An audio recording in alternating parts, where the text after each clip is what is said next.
Well, we're going to see if are we? Can you see me? Yes, I can. I can see you. Okay, this is One. the Denver Broncos masterminds minus the Bucket Man, otherwise known as only coach killers in the building, which refers to Dove Valley. So we're doing a pre-Jets recording because of all the BS that's gone on. And I'm going to let the Bubble Man, he's been wanting to say some things. I'm going to let the Bubble Man go off. Yeah, well, today we played the Broncos are likely going to get killed today. And the reason why is because you guys have played nobody all year. You guys have played the Raiders, who aren't very good. You played the Commanders, who just lost to Chicago, a team who can't seem to win themselves a game, but found a way to lose to Chicago.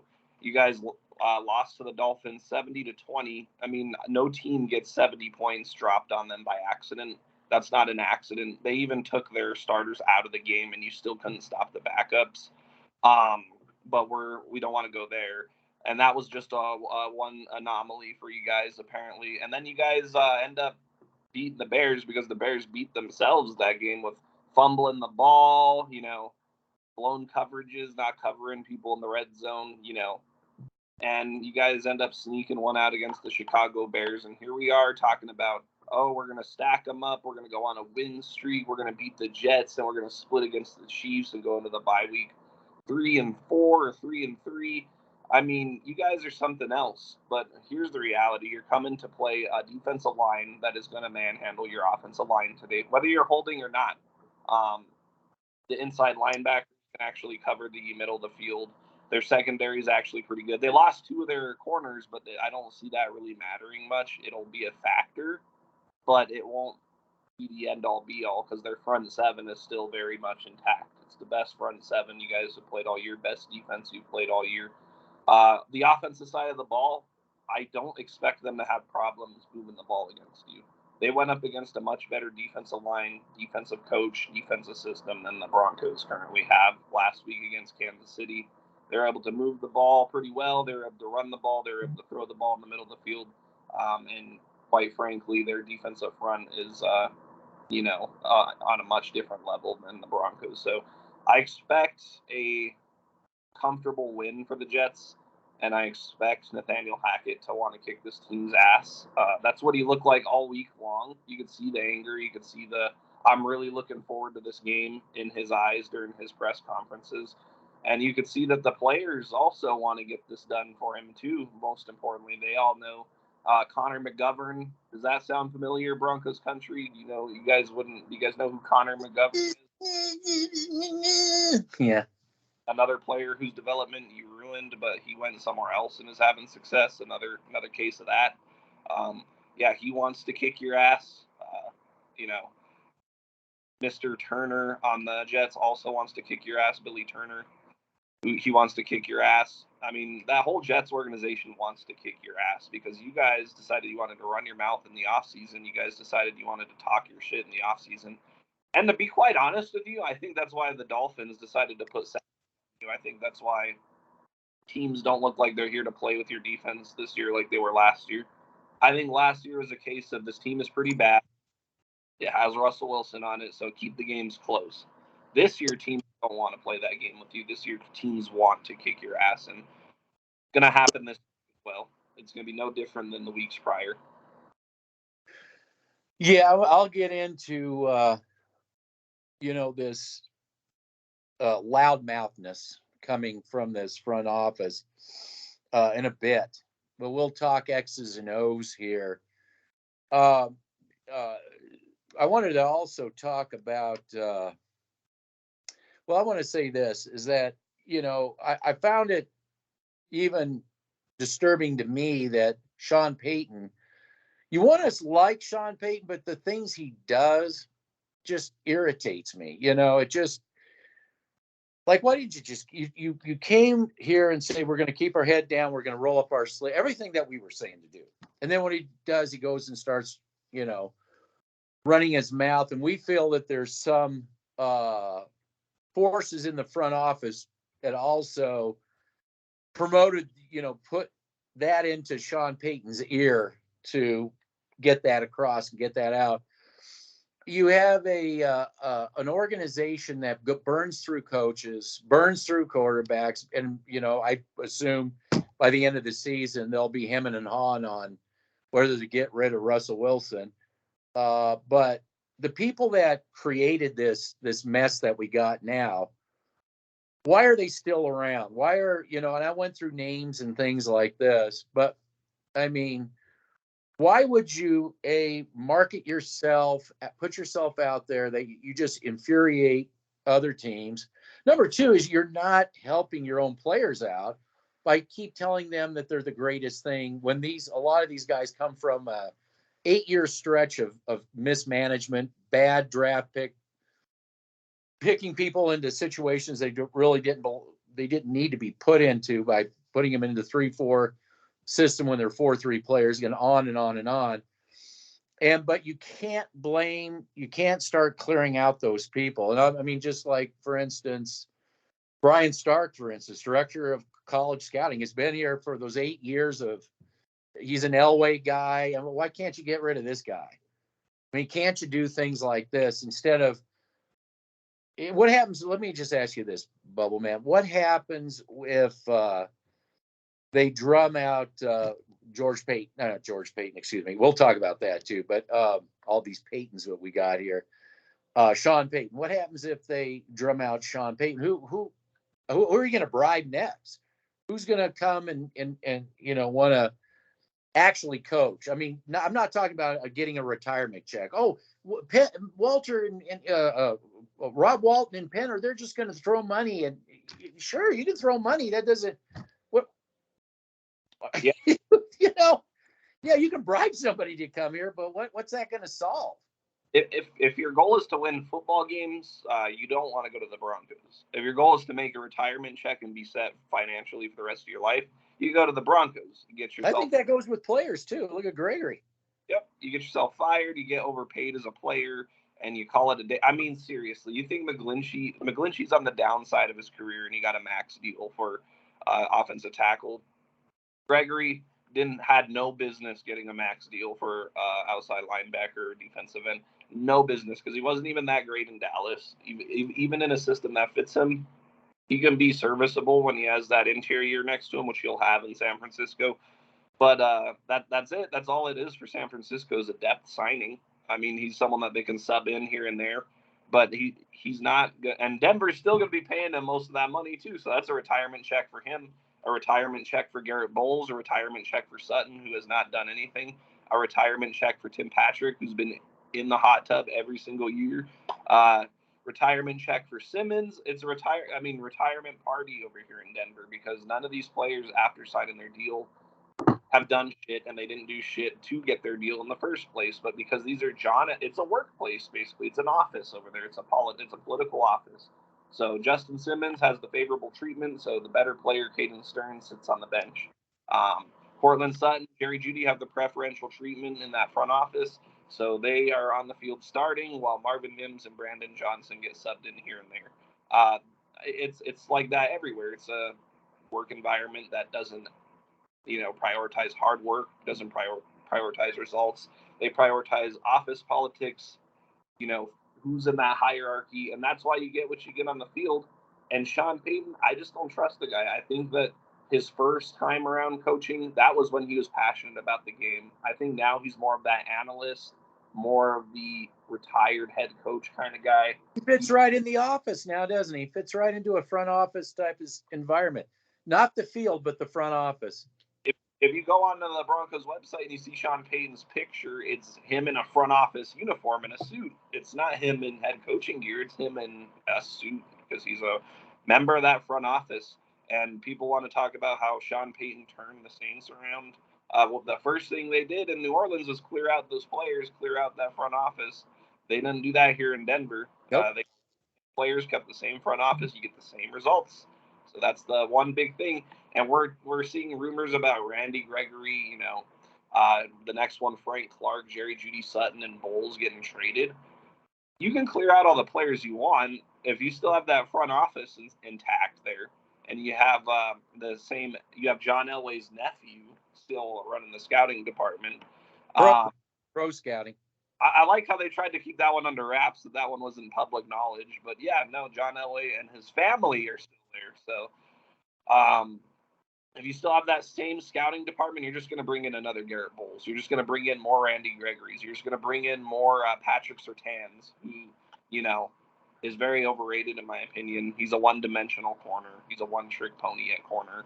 And teams are exposing that this year. And, well, they did last year too. Yep. They did last year. But I want to say something on this Gregory deal that we did 3 videos on that signing. I think I linked 2 of them by mistake, and then we actually have 3. But PFF was putting out some propaganda for the Denver Broncos and for Gregory both. I just either they don't do their homework or they're purposely trying to mislead people. I don't know which one it is. But they were saying that Dallas was going to sign Gregory to the very deal he got in Denver. That is absolutely not true. That is absolutely not true. They were not going to sign him for that. And they were in negotiating process about what they were going to sign him to. And that was not what they weren't going to give him the money he wanted. So they were really trying to hash out what they wanted to give him. And that's when Denver said, well, what do you want, Gregory? Oh, this is what I want, the $70 million. Oh, you got it. Come on. The director of pro scouting. Who is that again?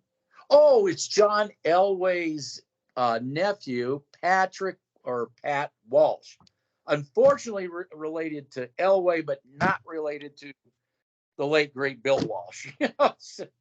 Unfortunately, that's where it comes from. I wonder who whispered sweet nothings into that guy's ear to sign Gregory and who working behind the scenes to make sure that $70 million. Who was whispering in the guy who writes the checks ear? Yep, I know. Yep. I will say this: it is transitioning from the 8 years, but and this is going to be really off topic a little bit, but I want to get your insight on this. What I found really, really interesting was the Broncos hired the NFL executive of the NFL for international football, moving the expanding the team internationally. This is like a huge goal of the NFL. The NFL, like any globalist entity, wants to reach its tentacles out. So we were told by the Penner and the Rob Walton Penner group that there's going to be a major rebranding of this organization in 2 years. So with that in mind, I'm going to jump on something else and get back to the Broncos. I want you to answer, what do you think? When do they move the Jaguars permanently to London? When does that happen? I think within 3 years. Doesn't it seem that that's what they're setting it up for? Because Jags are constantly there. That's the team that, like Detroit plays Thanksgiving. Jags, they can relate. Jaguar, right? The automobile. Better and for some reason they play good in London. So I think they're going to London within 3 years. And I think Denver. I have a sneaking feeling that Denver's relocating to, whether it's internationally or to a bigger market city. I don't think they're staying in Denver. Are they going to go to Mexico City? Maybe. And then the Denver area will get the Cleveland Brown treatment, where there's obviously people that want to buy a football team, so they'll take the entity and move it somewhere, maybe call it something else, and you'll have new owners, the new Denver Bronco, like the new Cleveland Browns. Just putting it out there. Yep. Yeah, I think you that, and then maybe for the Denver Broncos brand, that's actually a good thing because you clear everybody out and they have to start over from the ground up. Just as long as Elway isn't a part of that. Now, as long as Elway's not a part of it, or anyone associated with Elway is not a part of it, yes. But that's the only way we get a rebuild and a complete rehaul of the organization. But it'd be very sad to watch, But I mean, well, actually, no, it wouldn't be sad because this is not the Denver Broncos we know and love. Like this current iteration of the Denver Broncos deserves to be an expansion somewhere else. That's what they deserve. They don't deserve to be even associated with that name. So honestly, I have no problem with this current, regime going to Mexico City and becoming the Mexico City whatevers. You know what I mean? I don't have any because this is not the Denver Broncos. They're just using their name. They're using their logo. They're using the history. Go start your Walmart General franchise in Mexico City and then let someone else rebuild the Denver Broncos if the Denver Broncos even stay. But I could totally see that. I think that the Penner Group is going to be the one to relocate. Yeah, I mean, it's definitely worth talking about and discussing. It's just because we were going to discuss a little bit about the front office.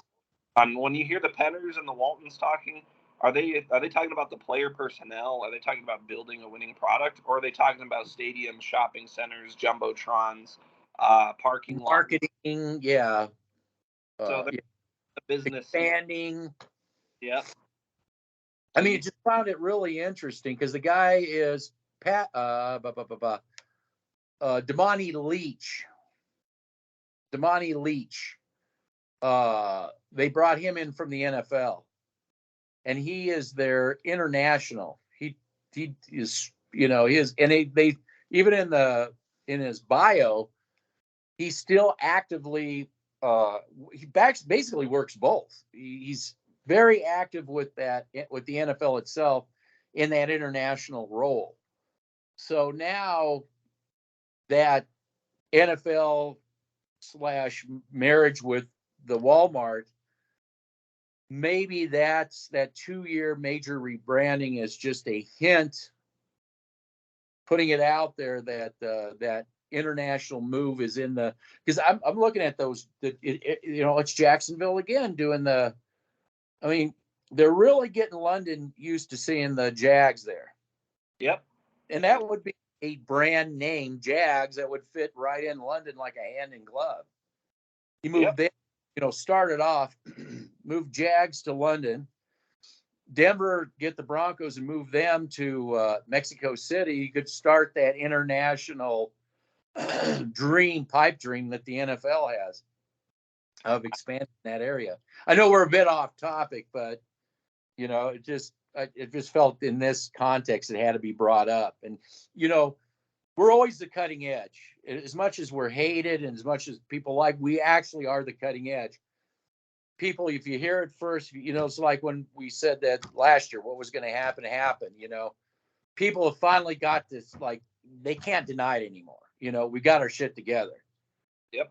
So anyway, I want to go back to this Jets game, and I want to play a little bit on, put the shoe on the other foot. For Denver to win the game, okay, for the Broncos to win the game. Now, I think we should take a bow, and I think we should get credit for saying that to counter Steve Smith, Patrick Smythe. That's Smyth. 19 years with the Broncos. He looks just like Zach Stevens. They look like clones. He's the PR guy. He's the guy that brought you the rappers. He's the guy that brought you all the content creators, okay? Going against his people, we said, no, you can't take this team is not built to take the top off of anything. That Sean Payton has to use the wide receiver, the tight end sets, the underneath routes, and the running game to build up to hit those over the top throws. For instance, to Marvin Mims as an example. Could be maybe Jerry Jew, but Marvin Mims primarily. So that's what we've seen their success so far. That 30 points that I just couldn't get over laughing about. That's their whole season. We actually scored 30 points. We were 1-16, but we scored 30 points. But the success of those 30, the creation of those 30 points came off of what we said at the beginning of the season, what they had to do. Just what I said, build up to that deep throw. So what I saw the Jets getting gashed a bit on the running game. So I think you use the running game. You use, again, like I said, those white tight end sets. You've got to get rid of the ball quick. You can't be dilly-dallying around. And, take what they give you, stay on the field. And that's the only way that I could see them neutralizing that, what we saw with Kansas City, what their Jets defense did to Kansas City. So what do you have to say about all that? I think maybe what you'll see is for the first quarter, you'll see Sean Payton kind of like with the Commanders game. You'll see him kind of neutralize that defensive front for a little bit, and then what you'll see after that is that defensive line will become a factor. It just will. It'll come alive probably later on, probably second quarter, third quarter. But that defensive line is going to be a factor, whether they like it or not. And I don't think it could be a factor right off the bat too. It could be, and it should be. I don't think the Jets are coming in to fuck around like the Commanders were when they first played the Broncos. So, so you could see it be a factor right away. Like I said, the trenches is where the games are won and lost in. So if you're constantly losing in the trenches, you're going to be constantly losing the games. People don't like to talk about it because it's not they don't make the highlight tapes, but that's the reality. No, because the marketing department is running this team. It's got to be over the top. It's got to be all this flash and all this. You can't do it right. No. Who are the two best? That's why you're 1-16. You just can't figure it out. Yeah, the two best teams in the league, the Eagles and the Chiefs. What do they both have in common? They have great offensive and defensive lines. They're 1 and 2 in the NFL on both sides of the ball on that. So, but it's all about the receivers. It's all about the deep plays. It's all about the quarterback. How did it look when they were getting pressure with 4 guys against the Jets last week? Mahomes didn't. He looked like he was playing Tampa Bay in the Super Bowl. Yeah, exactly.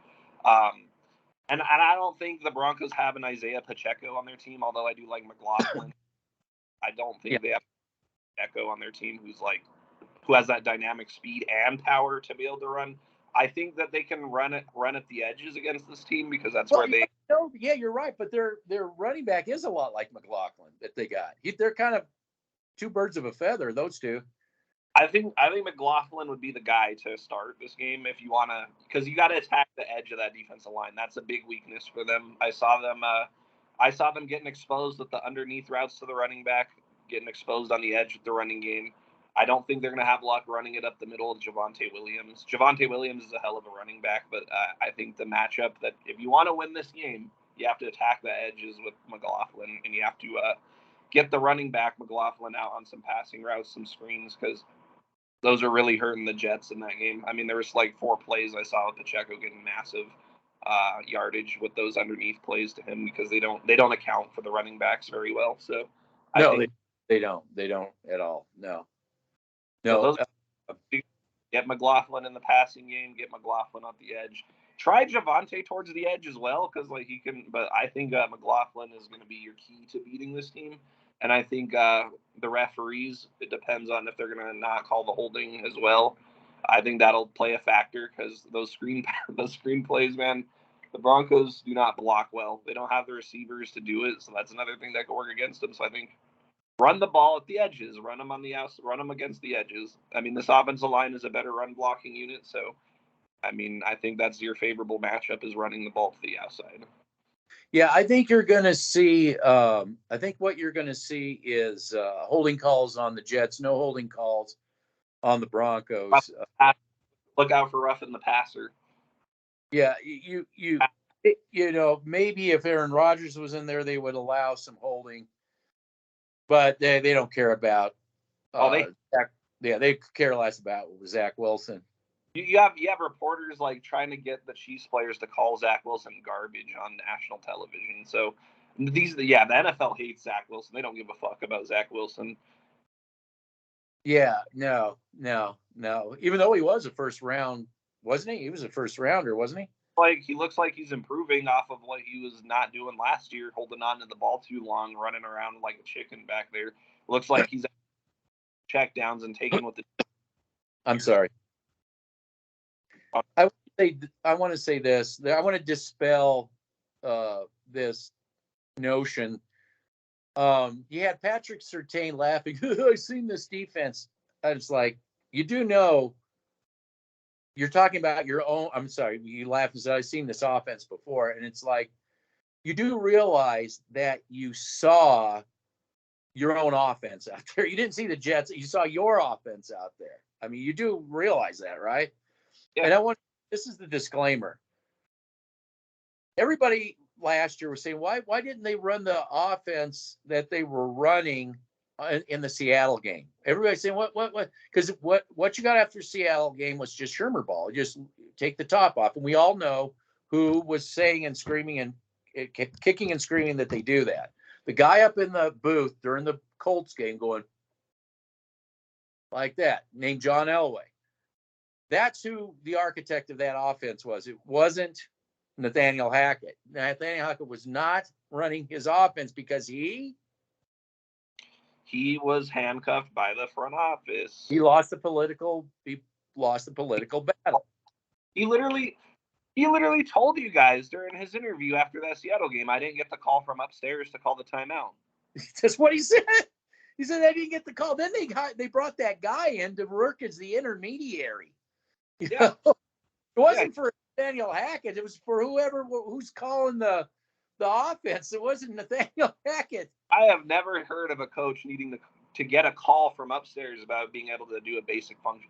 Players can call timeouts on other teams, but you got to get a call from that front office. Well, that's what people around the NFL were saying. They said, well, why didn't Russell Wilson call the timeout? It was his responsibility. Yeah, because again, the front office says, no. We decide the operations of the game on every aspect. No. And I think you're seeing, less of that this year, but it's still happening. It's still definitely. Yeah, yes, it is. It's less, but it's still eking in there. Yeah, it happens in crucial parts of the game too, where they need that drive down the field and they just start playing Shermer ball to 50. So I don't know. That's what happened last week. They luckily overcame it, but they opened up the second half trying to take the top off, and it backfired in their face. The 3 and out. Yep. When the other team's fumbling and stumbling for a scoop and score, when the other team is not covering people in the middle of the field because their linebackers are just as bad, slightly better than Broncos, but just as bad all around. You're not playing the Chicago Bears this week, so you guys can talk about you're going to stack them. You're going to stack them up. What does that even mean? You're going to stack up the L's, maybe. Yeah, they're going to stack up losses. They're going to be 1-4, 1-5 Thursday night. Then they're going to play Green Bay. I think Green Bay can beat the Broncos. So I think they'll be 1-6, 1-7 going into the bye week after Kansas City and Arrowhead. So then they're coming back to play the Bills in Buffalo on Monday night. So 1-8 is very realistic after the bye week. Very realistic. It's very realistic. At best, you'll be 2-7 if you sneak one out against the Packers or you sneak one out against the Jets. I don't see you beating both of those teams, but I could see a scenario where you beat one of those teams. At the perfect case scenario, you beat both and you're 3-6 after your bye week. But again, you're not going to be playing the Bears every week and the Packers. So no. Yeah, I could see them. I could see them beating the Raiders. Maybe they beat the Raiders this time. Maybe they get lucky, and the Chargers are always willing to give them a game on a silver platter. So maybe that's 2 wins they get this year. On top of, I don't know. I don't see them beat. I saw that at the beginning of the year, but Houston looks like they're actually buying into their head coach, and that head coach is actually setting a culture there. So hopefully Houston sticks with him. Well, I think that guy would want to come here and really stick it to the Broncos too with his new team. Yeah, with D'Amico Ryans as a shooter. Yeah, I don't think he did. Thank you for the very happy you wanted me to coach, but no, thank you. Now I want to show you why I came here and not to you. Exactly. Yeah, this team is. Yeah, maybe they beat. I hate when the Chargers split with the Broncos. I'm hoping this year they'll actually get their shit together and beat this team like they should. So, I mean, there's absolutely, on a player personnel to player personnel basis, the Chargers are much better than the Broncos on both sides of the ball. So there should be no reason, the Chargers do Charger things though too. They lose the games they should, or they lose the games they shouldn't, and they win the games they shouldn't. It doesn't. They've never made sense as an organization. The same team that had the best offense and defense in the same year missed the playoffs. So I think that's a cultural thing too. I just always felt that the Chargers always had a just happy to be there culture. We just did good enough. They don't have that killer Philip, he just played for a bad organization. I think Philip Rivers, if he played for a team who had their shit together, I think he could have been he's a pretty good quarterback that could have been a great quarterback, but I think Philip Rivers was what kept him relevant for as long as they were. But I thought Philip Rivers kind of fit that Charger mentality of, because Philip Rivers he'd like play lights out one week and then he'd be coughing the ball. He'd be throwing all the defenders. Like against the Broncos in 2012, he was just throwing it to the other team. And the Broncos he turned the ball over like 3 times, which caused them to lose that game. And then the first half, he looked like, he was 2 quarterbacks. It's like, which Philip Rivers are you getting? Are you getting the one who's going to throw nothing but interceptions and fumble the ball, or are you going to get the Philip Rivers who looks like a Hall of Fame quarterback? But that run he had with the Colts was probably his best season. I think one of his better seasons until he ran into the Bills, unfortunately. But well, it is what it is. The Chargers, they're a mediocre organization. They decided to move out of San Diego, go to LA. That's not panning out to them. They're no longer a marketable team in the NFL. They're just walking mediocrity. They're just there. They're just there. They have great, but can't put it together on the football field because their culture. Yeah, they need I don't know. I've always wanted to see the Chargers do well because they have the players to do it, and they just can't ever put it together, ever. Yeah, we got above 500. Well, we were happy to be there. We won the wild card. Made our happy to be there appearance. Yep. Even that year they played the Broncos. I mean, the Broncos should have lost that game, but the Chargers found a way that year in the divisional round. When the Broncos went to the Super Bowl, I think the Chargers should have won that game. The Broncos did not show up that game against them, and the Chargers always find a way to lose. So, well, I think that's back in that day. I think the Bronco players kind of figured they'd figure out, the Chargers would figure a way to lose anyway. Yep. They're like, we're focusing on New England next week. So, yeah. Well, now you got the Broncos figuring out ways to lose. They stumbled into a win, even though it seemed like they really tried to lose that game. They did stumble into a win. Now they're going to the playoffs. And another thing that really pissed me off was when Chicago went for it on 4th and 1 with that vanilla run play up the middle instead of just kicking the field goal. I mean, both of those teams were in a battle of who wants to lose more. I mean, really, who wants to lose this game the most? The Broncos or the Bears? We tried to lose it. We honestly tried. We tried. They're like, man, if we would have just fumbled, Kareem Jackson, why'd you catch that interception that was thrown right at you? I'm so glad Justin Simmons wasn't there because if he was playing, I guarantee you he would have gotten that lollipop. I'm glad it was someone else getting the lollipop and not Simmons. Simmons is like, should have played this week. I would have gotten. I get back out there. They're throwing lollipops. Yeah, that's why he's coming back this week. So maybe Zach Wilson throws me a lollipop. Another volley, because I think it was last year, wasn't it? Last year he threw him a lollipop. They still lost it. I think Justin Simmons gets his lollipop. It's a little overdue this year. He hasn't gotten any. Like we said, I always thought he was just lucky. I couldn't believe he lucked out 2 years in a row getting those lollipops. Thrown right at him. These quarterbacks will throw right into coverage, but these fans will talk about how great he is and then ignore like the video of the quarterbacks throwing it right to his freaking face mask. As if another team. I'm 5 yards away from. I'm just 5 yards. All I have to do is just put this ball 2 feet more over Justin Simmons, and it's a touchdown. Hit my receiver.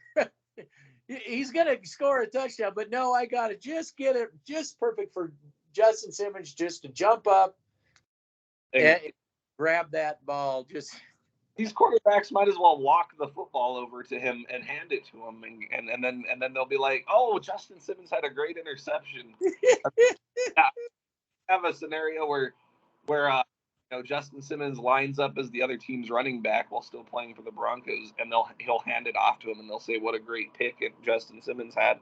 They'll be like, "Man, Justin Simmons forced that fumble. Did you see?" And it's just you look at the replay, and it's the quarterback handing the ball off to Justin Simmons. Yeah, no. Well, that's that on that Trevor Lawrence deal. The Jag fans that blew up on Twitter. What the hell is he thinking? What was that? Just gave the game away. I mean, the Broncos should have lost that game. Yeah, and they were like, "What the hell was that?" And then you on the Broncos. Oh my God! It was this unbelievable, amazing. Yeah. Even the games the Broncos win, the other team gives it to them. Like whether it was the Jaguars, you got Trevor Lawrence giving them the game. Whether it was the 49ers, you have Jimmy Garoppolo stepping out of the back of the end zone because he doesn't know where he's going, not being able to hit receivers, but the crucial mistake that lost him that game. Oh, let me run out of the back. So you have there's nobody there. Just right over here. I can walk right into the end zone. Yep, you have a 5. I'm not going to throw it to you. I wish they San Francisco later in the year last year. I really wish they did. Oh man, I really wish. I don't think Kyle Shanahan would have took it easy on him. Dude. He didn't take it on him when they had nobody. When they had when the Broncos thought they were going to the playoffs. All we have to do is beat the 49ers, and they got their asses kicked by the 49ers.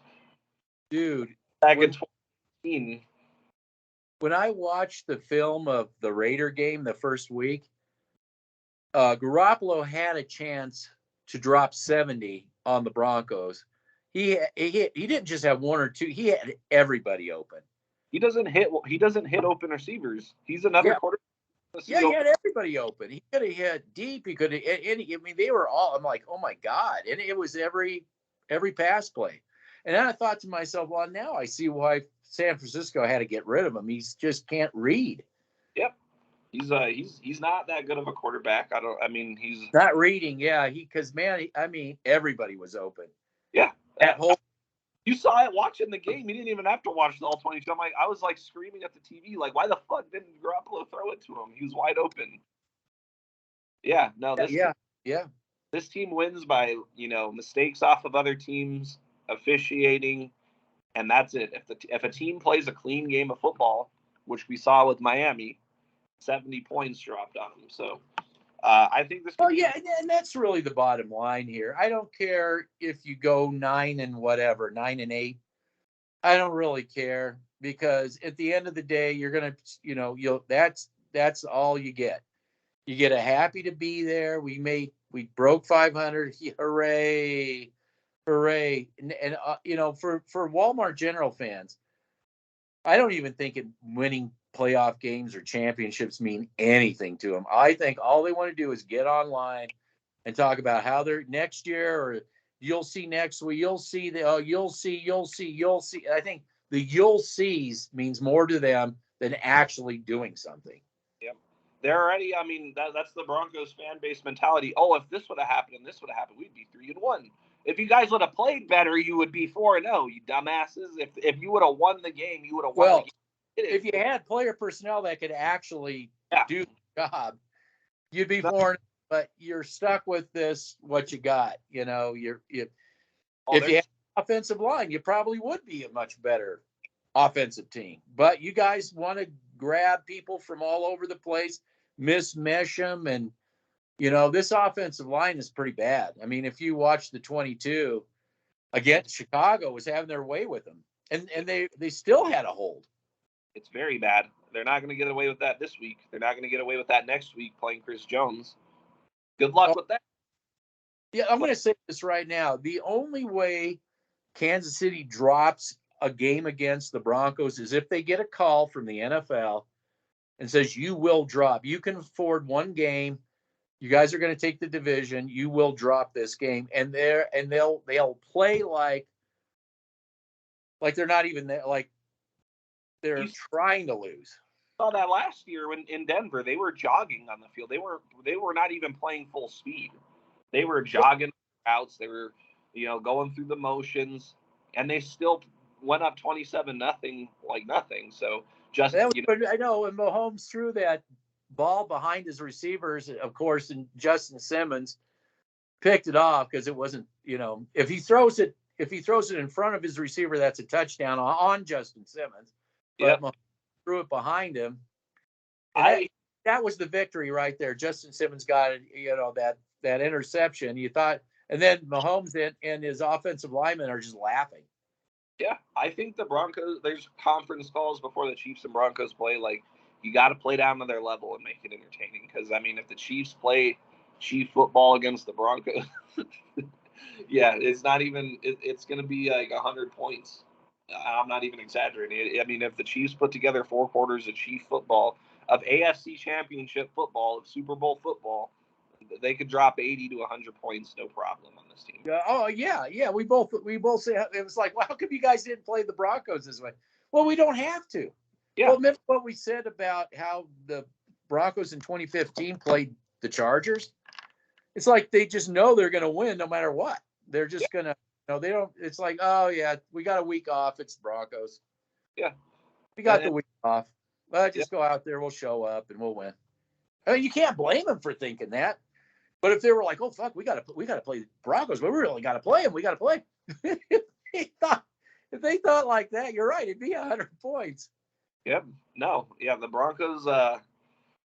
Once they lose Russell Wilson, man, that protection from the NFL goes away. So I can't. I just can't. I think the final score is probably gonna be like 34-17. Is what I'm thinking. That's my ballpark, or 24-13. Those are my 2 outcomes. It'll be low scoring. It'll be a defensive, low scoring for the Broncos, maybe not so low scoring for the Jets. It all depends on it depends on Zach Wilson in that offense. Are they here to play? I imagine so, because it's the Broncos. Not just because they're going to be here to play. There's going to be no doubt about that, because Peyton had to open his mouth. It's right in line with their PR and marketing. Let's agitate the other team. And, I think I would, if I was Penner and these guys, I would rethink the way that Smythe, SMYTH, is running that PR platform department. I would make it more, meritocracy oriented. We'll give you the PR when you earn the PR. We will, No, they're going to build their stadium next to a Walmart warehouse. They're going to have their stadium in Mexico City. Then they're going to build another Walmart, online shopping center right next to it. That's what they're into. They're into, let's win enough games to sell tickets so fans will show up. Let's have enough popular players so fans buy their jerseys. They're not into winning. No. Let's try to use some hype and get the national media to join the hype. And that's why I said, I don't know what they're trying to prove with this Gregory narrative that the Dallas was going to pay him. They weren't going to pay him. They were a Dallas Cowboy right now, not a Denver Bronco. And well, I mean, I just didn't understand why they were saying that Dallas was going to pay him the same. No, they weren't. Because they wanted to cope. They were coping before because they knew that they overpaid him. It's Bronco or Dallas. No, Bronco fans were saying that Dallas was going to pay him. That's copium. They knew deep down that move was not a good move. I was so pissed after that move when that happened. That was what motivated me to start making videos, was that move. Well, and that was just it. What made me was the Case Keenum. When they brought Case Keenum and told him they wanted him to be Patrick Mahomes or Tom Brady instead of being the West Coast quarterback. I'm like, you people in the front office are out of your friggin' skulls, man.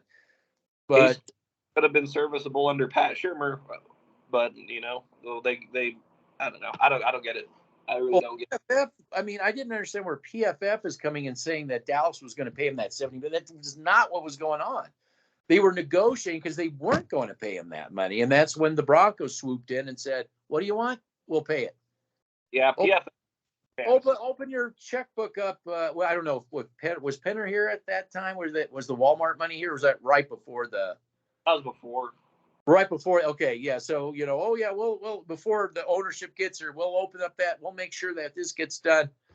I just want to say this too, really quick. Have you noticed all the moves of players they want to move? Well, Judy and Cortland Sutton, they tried to move him before the season, they couldn't do it. But did you know that they're and the Frank Clark too, because that's John Elway's nephew, involved in all that? Do you notice that it's all the old Elway, Ellis era people they want to get out of here? They should go. They should try to get Justin Simmons, get him out, get Jewel out, get I think Simmons, Jared Bowles, get him out of there. I think Simmons is on his way out. I think he's on. I think there's rumors of him being traded for a third rounder. So I think rumors are rumors till I see something happen. But I mean, if I see if I see Jerry Jeudy traded or Garrett Bowles traded, I know that they're purging the Elway players. I'll know, because if I see the action behind it, but I want to see not just the Elway players purged. I want to see the Elway front office purged after the season's over. If you purge his players, but you still have the same people bringing in the same type of players, it doesn't do anything. But if you purge the front office, like you can't purge a front office mid-season, but you can purge the players mid-season and set the stage for the purging of the front office.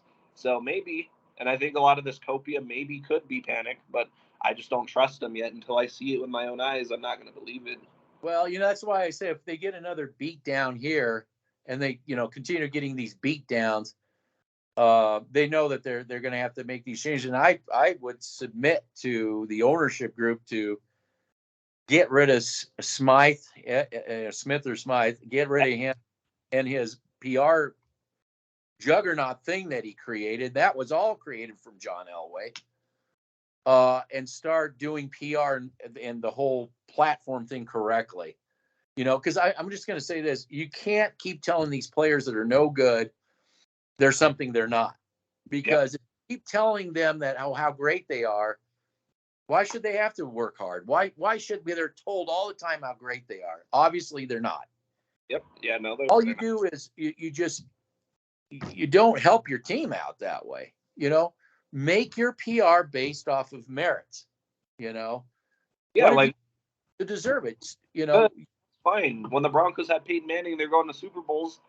Make your fucking rap videos. Make your PR BS. Hype them up because they're good. But when they're not good, why are you hyping up a dog shit football product? Yeah, and all it does is piss everybody else off around the NFL. I think the NFL. All this. I mean, it's like the Jets, again, PFF is like, oh, this is a winnable game for the Broncos. I'm like, this is a winnable game for the Jets. Why are you all so behind this? I've never seen a 5-12 team. There's so much hype. Yeah. And they're 5-12 year in and year out. I think it's going to get so bad to the point where the NFL is going to step in and make the ownership clean house, because the Broncos being good is in the NFL's best interest, because the Broncos still have that, like, when you think of mainstream organizations, the Broncos are a mainstream organization. They're not like Washington Commanders. They're not like Houston Texans.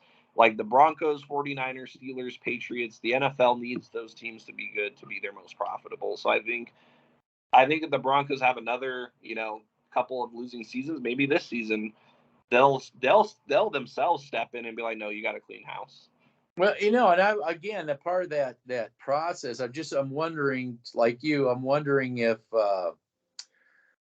they're going to move it internationally. And I look at the Jags, I'm like, man, they keep putting the Jags over there. They keep putting them over there, But I do think a relocation at the least is in store for the Broncos. So I think that's definitely in the cards. I mean, it's just odd that the guy in charge of all your operations is the NFL's executive for international affairs, international business or whatever international, and that he's very active in that still. Wasn't done by accident. Definitely was not done by accident. And there must have been a lot of talks going on, knowing that they were going to buy this franchise. Well, hey, we'd like to get this international thing moving. Denver is it's not a leap of too much to fly down to Mexico, set up shop there. if they keep doing games, it could be Denver Broncos always in the Mexico during the international. You know what I'm saying? Yeah. Another team Like Jack is. Now Jacksonville and Denver, I think, are in the cards for relocation.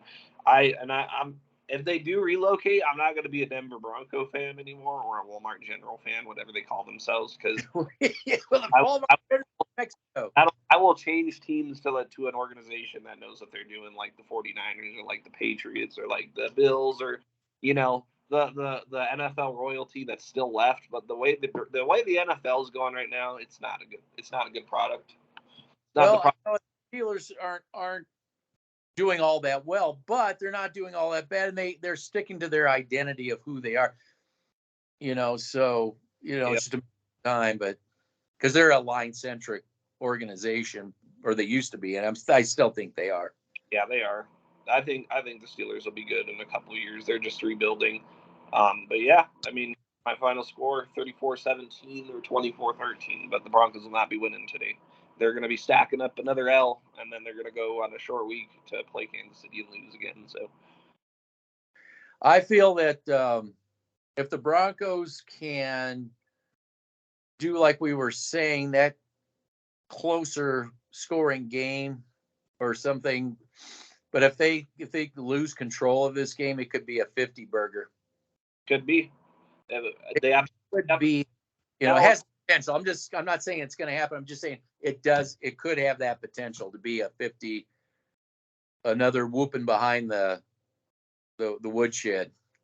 Nathaniel Hackett's going to do everything in his power to make sure that does happen. So he looks pissed. That defense is going to do everything it can to put that offense back on the field. And you think Saleh doesn't want to kick this team's ass too? Come on.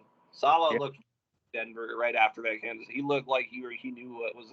He smelled blood in the water after that game. So look what we got coming. Look what you're out. Look what's next. We got a pissed off Jets team who got robbed by the officials. Who needs and I don't want to see it. And I think that's going to be tough for the officials to really get into this one after what was going on in Kansas City. Oh yeah, no. I think the NFL already they're probably going to take it easier on the Jets this week. Yeah, so it could be a beatdown again. That's what I'm saying. It could be a beatdown. It all just depends on which Jets offense shows up. They're going to put their. Yeah. One thing that Nathaniel Hackett does know, he does know this defense. Oh yeah, he knows the defense very well. I mean, Patrick Surtain's laughing, but Nathaniel Hackett's laughing right back. No, we know why Ejiro didn't want to be a part of this. He knows. Yeah, Nathaniel Hackett's gonna. I think you'll have a field day with them. Nathaniel Hackett, I hope you win, buddy. You just know we didn't really appreciate what happened to you, and I hope you get your justice served this week. Please. It's funny because we said when they brought Hackett in, he said that he's not a quarterback away. Yeah, we were. Well, the content creators said that he's going to revolutionize the offense, and I said, you can always go back and listen to what we said. I said they're going to run him out of town. And we'll have to end up defending him. You guys That's exactly what we said on that staff. You guys said he was the most flammable person on that staff before the season. And yeah. And what did we say at the beginning of this season? Who was going to be the most flammable? Vance Joseph. Yep. It's easy to predict this team, man. But yeah, I hope you have a good game, Daniel Hackett. It is if you're actually paying attention. Yep. Oh yeah, this team has a script that they operate by. Which coach, which player, which quarterback, which one to deflect from the front office. But I think that's just it. I think they've just created, and then on top of it, the PRs tell them how great they are all the time. Until you get this, you get the PR telling like Greg, you go, oh my God, you're Von Miller all over again. And then the next thing you're the worst. Well, how dare you? You're the worst ever. Yeah. Even though 30 seconds ago you just said that they were the best ever. Yeah, no, that's what they're doing now. They're flip-flopping like, oh, we always knew Randy Gregory wasn't a fit here. Who was the one hyping up the Randy Gregory? It's the next Von Miller. Show me a content creator I challenge you, content creators. Find me a clip of you saying that Randy Gregory was a bad signing. At the time of this Randy Gregory signing, find me the Broncos content creator that wasn't on this video right now who said something negative about that signing. Please do. Please. They all got the memo from Smythe, right? That this is the best. Oh, it's Mark Miller all over again. Yeah, no. And you won't be able to find it. Yeah, find me the person who said that. Jerry Jeudy. You guys are still trying to hype up Jerry Jeudy. I mean, the Broncos Avenue is clinging on to Jerry Jeudy like this. When he gets traded, I can't wait. I'll wait till he gets traded because I don't like that in my locker room talking shit to Philip Lindsay. Philip Lindsay's a good player. He has heart. He actually has leadership. I would take Philip Lindsay in my locker room before Jerry Jeudy any day. Football's a team sport. You don't want players who are selfish and about themselves on the field. Jerry Jeudy is.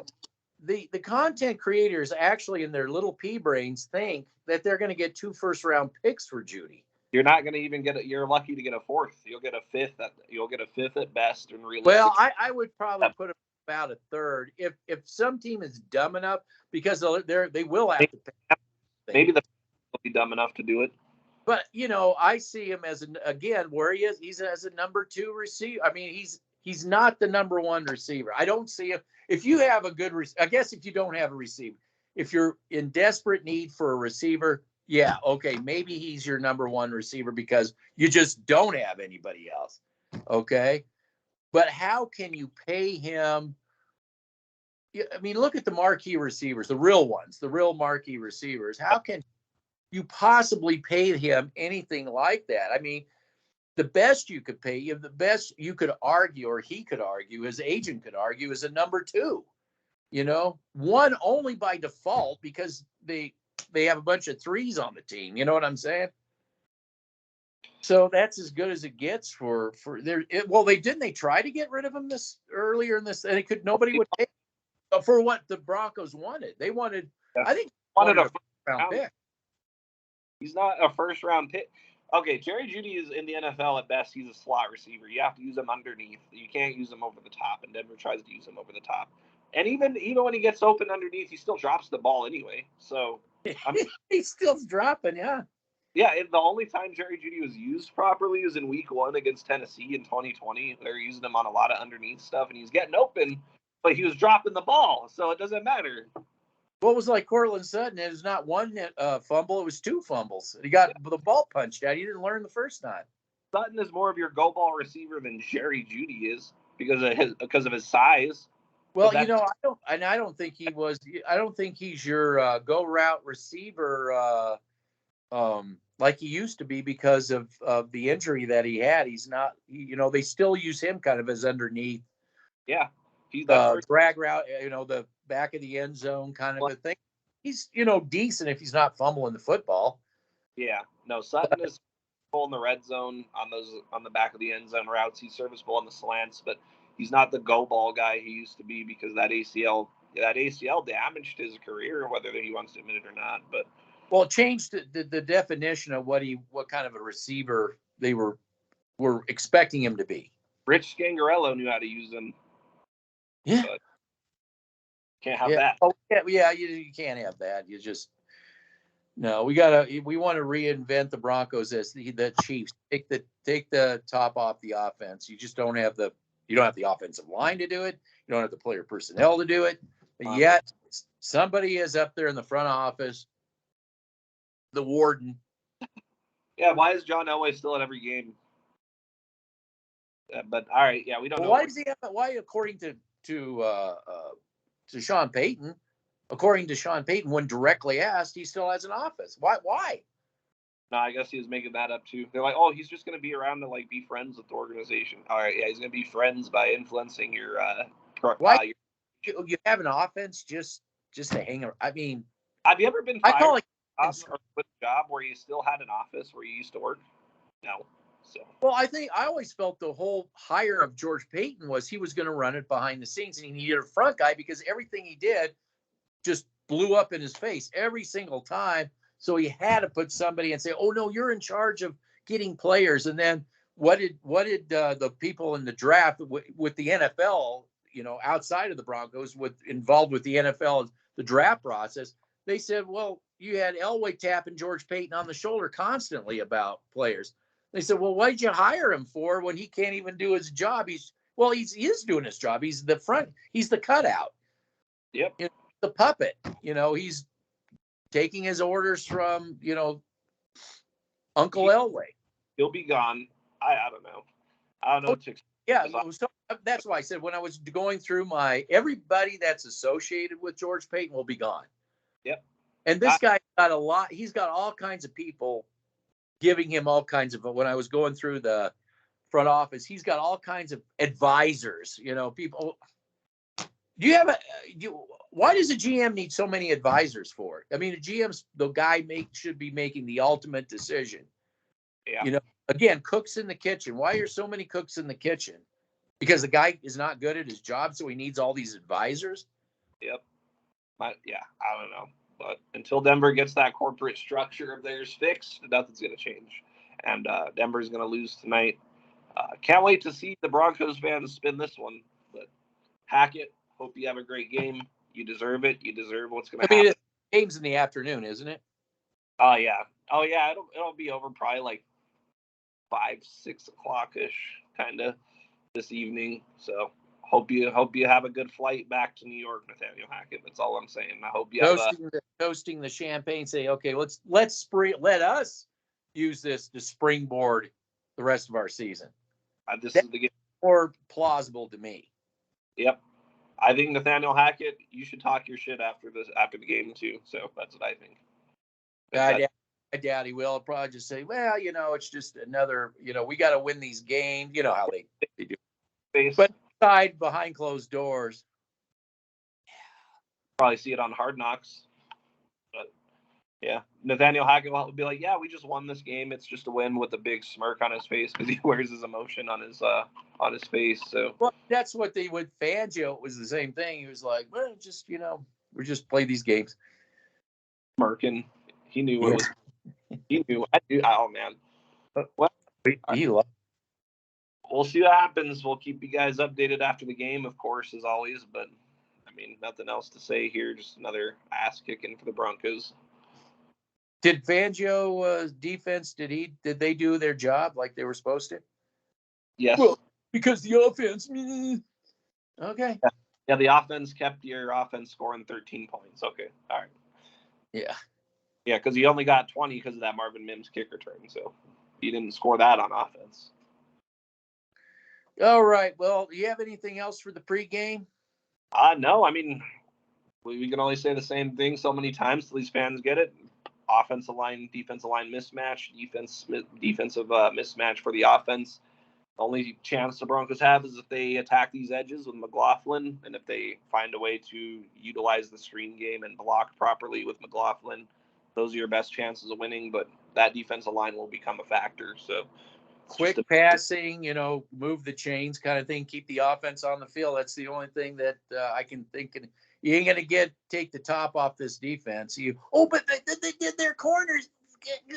That could be the bait. That could just be enough bait for this organization to think, we'll show them, we're going to go after those corners. You'll see. And if they start dropping back, one to load up, okay. Well, going to get killed.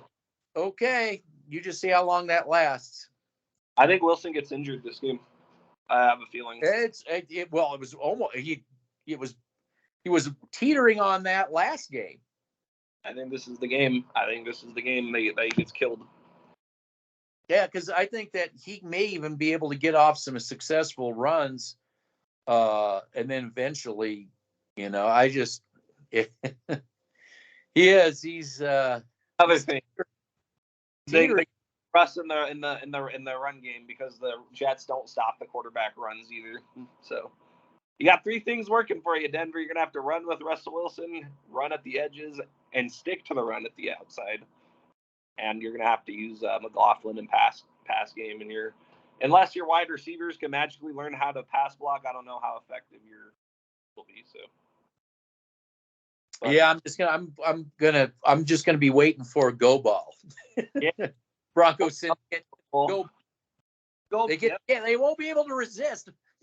They don't have corners. Go after the corner. Okay. Man. Okay. All right. Yeah. Good luck, guys. We'll see you after the game. Yeah. All right. That's it for me. That's it for us. We've said all we can say on this. We can only say the same thing so many times to you guys. When are you guys going to fucking get it? Well, I mean, they can only see it. They should be able to see it with their eyeballs. No, they only get it.